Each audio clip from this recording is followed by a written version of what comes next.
তোমার দান সদকা কোনো কিছু আল্লাহর দরবারে কবুল হবে না। কেনই বা কবুল হবে? রেজার রাব্বি বিরিজাল ওয়ালিদাইন, তোমার মা নারাজ, আমি আল্লাহ নারাজ। তোমার আব্বা নারাজ, আমি আল্লাহ নারাজ। তোমার মা সন্তুষ্ট, আমি আল্লাহ সন্তুষ্ট। তোমার আব্বা সন্তুষ্ট, আমি আল্লাহ সন্তুষ্ট। আর আমি আল্লাহ সন্তুষ্ট হলে তোমার জন্য জান্নাত ওয়াজিব করে দিয়ে দিলাম, ওয়াজিব করে দিয়ে দিলাম তোমার জন্য জান্নাত।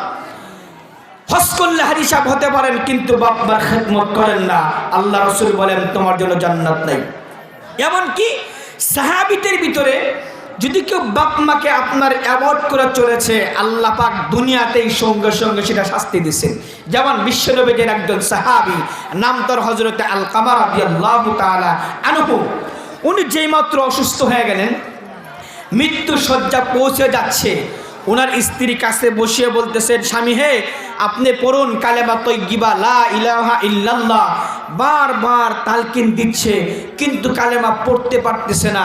ওনার স্ত্রী অস্থির হয়ে গেছে, উনি অস্থির হয়ে পয়গম্বরের দরবারে দৌড়ায় চলে গেছে। ডাকতে বলে, নবীজি, আপনার একজন সাহাবী অত্যন্ত ভীষণ অসুস্থ, কিন্তু তার জবান দিয়া কালেমা বের হচ্ছে না, আপনি একটু গিয়া কালেমার তালকিন দিয়ে আসেন। আমার পয়গম্বর হযরতে বেলালকে পাঠায় দিলেন। সুবহানাল্লাহ জোরে বলেন। আল্লাহ রাসূল বলেন, 4 শ্রেণীর ব্যক্তি কখনো জান্নাত পাবে না। 4 জন পুরুষের জন্য আমার আল্লাহ জান্নাত হারাম করে দিয়েছেন। এর ভিতরে 1 নাম্বার হলো যারা আব্বা আম্মাকে কষ্ট দেয়। আব্বা আম্মারে কষ্ট দেয় এমন লোক আছে না নাই? বিশ্বনবী হযরতে বেলালকে পাঠা বললেন, বেলাল তুমি একটু যা দেখে আসো তো আলকামার কি অবস্থা। আলকামা চলে আসলেন নবীজির অর্ডার অনুযায়ী। সুবহানাল্লাহ বলেন। আল্লাহর বান্দারা ভালো করে কান লাগান। আল্লাহর পয়গম্বর হযরতে বেলালকে বন্ধুরা আমার যেই মাত্র পাঠায়া দিলেন, বেলালকে পাঠায়া দিলেন, যেই মাত্র বেলাল বন্ধুরা আমার আলকামার ঘরের ভিতরে ঢুকলেন। ঢুকাইয়া বেলালকে আলকামাকে ডাক দা বলে, আলকামা পড়ো লা ইলাহা ইল্লাল্লাহ, পড়ো লা ইলাহা ইল্লাল্লাহ।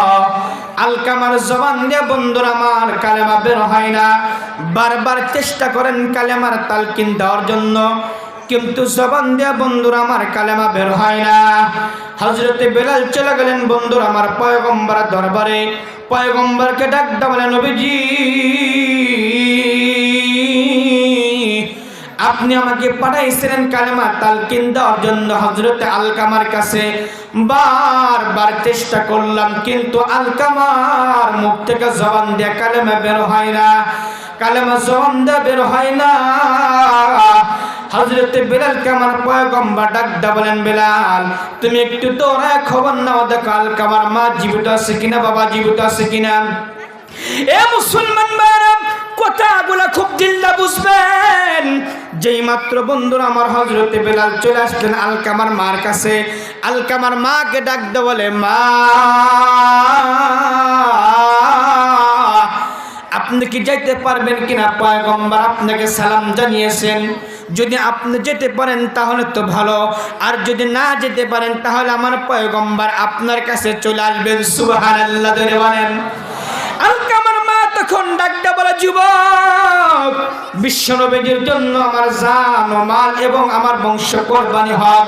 যেই মাত্র বন্ধুরা আমার এই কথা বললেন, যুবককে ডাকতে বলে, যুবক, বিশ্বনবীজিকে আসতে হবে না, আমি বুড়ি মহিলা পয়গম্বরের দরবারে হেঁটে হেঁটে করে পয়গম্বরের কাছে রওনা হয়ে গেলাম। এ মুসলমান মা বোনেরা, ও আমার মা বোনেরা, মায়ের গলা বুঝি কান পর্যন্ত যায় মা। যেই মাত্র পয়গম্বরের কাছে বন্ধুরা আমার আলকামার মা চলে গেলেন। আলকামার মাকে পয়গম্বর ডাক দা বলে, আলকামার মা, বলো বলো তোমার আলকামা কেমন ছিল? এমন সময় ডাক দা বলে, আমার আলকামা হজ করেছে, যাকাত দিয়েছে, 5 জায়গায় 5 ওয়াক্ত নামাজ পড়েছে, অনেক সব কিছু নেক আমল করেছে।